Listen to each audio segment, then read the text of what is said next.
Okay, let's have a look at how we can install the vsearch software and make this run. So if I search vsearch here, I think I will just search for the GitHub site. That's usually a good idea. Vsearch at GitHub, right? And let's scroll down to see there should be some Windows binaries here. Vsearch binaries here. The binary files are the ready compiled software, you could say. So we can just copy it into our computer. Let's find the correct one. It should be this one, right? Windows 64-bit zip archive. I think this is the one. So I just click on this and I download to my download folder. So then I have to place this somewhere. Let me find my downloads folder first. There it is. And here it is now, the last one downloaded. So I just cut it out here, and then I need to put it somewhere. And this will of course depend. I will put it directly under my C colon disk here. You can actually put it where you want. This requires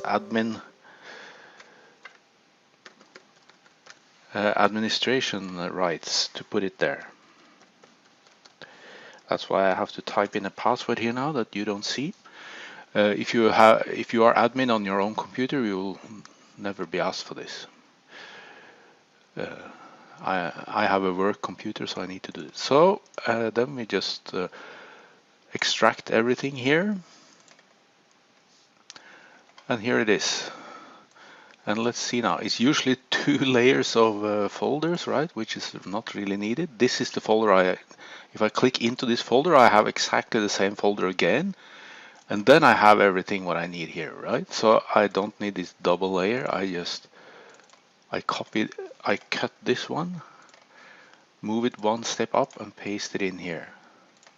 So I only have sort of 1 layer of folders. There I have directly under vsearch 2.18.0, yes. Now I can throw away the zip archive, don't need that anymore. So in principle, this is all you need to install, but it will not run from anywhere. Let me show you. If you click into here and in this bin folder, here is the executable. This is the one we run to start vsearch. But now we have to tell the computer where this is. And normally when you install a software, the installation software will do this for you. But this time it will not, because we never actually installed it, just copy the file, right? So what we have to do now is to update what we call the path variable. This is an environmental variable that all computers have, Windows, Unix, everything. And this keeps control over where all the software is installed on your computer. So in order to access this, we need to start the control panel. So I start the control panel here, and then I can either go into the system here or just user accounts here. If you are admin on your own computer, you can go directly in here. I will not do that now. I will only because I'm sort of a user on my own computer, because this is my work computer, right? So I go in here and click user account. So here I can set all the sort of settings for me as a user on this computer. And this is the one I want to do something with now. Change my environment variables. And this is, now you really need to be careful what you do here, because this is like brain surgery, right? If you mess up something here, you destroy your computer completely.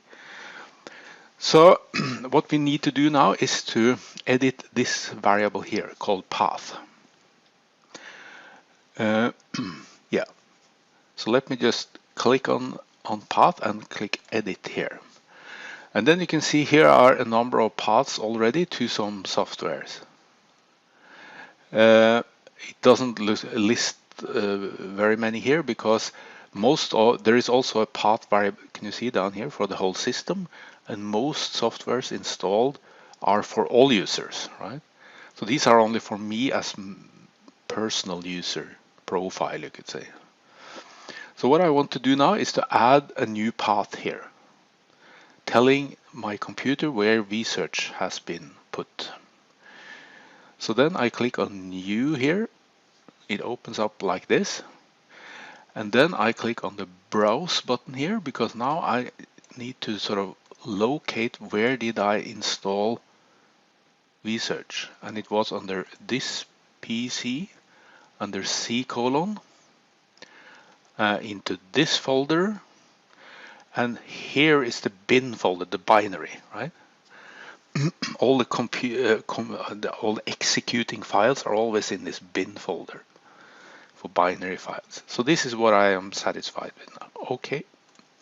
And then you can see this path is listed here. So now I tell the computer where to find this software. Okay. Okay. And okay. So now if I start a command line window here, the CMD in Windows, hopefully vsearch is now a valid command. Vsearch help like this, or there you can see the help text was displayed. So this worked. You may have to restart your computer before it actually works. But at least for me, this was not really necessary now. Okay. Just one more thing.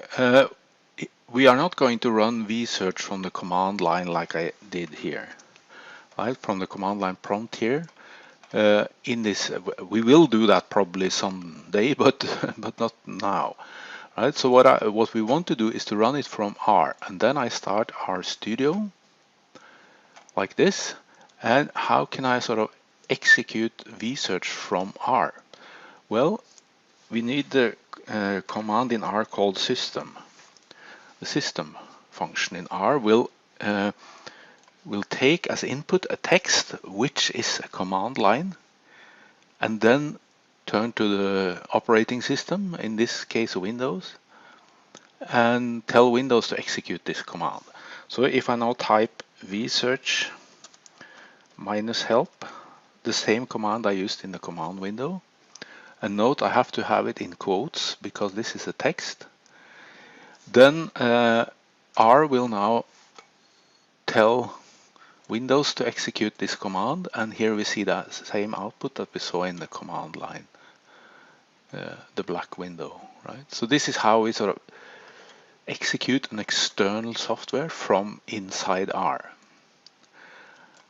The system command. This is really useful.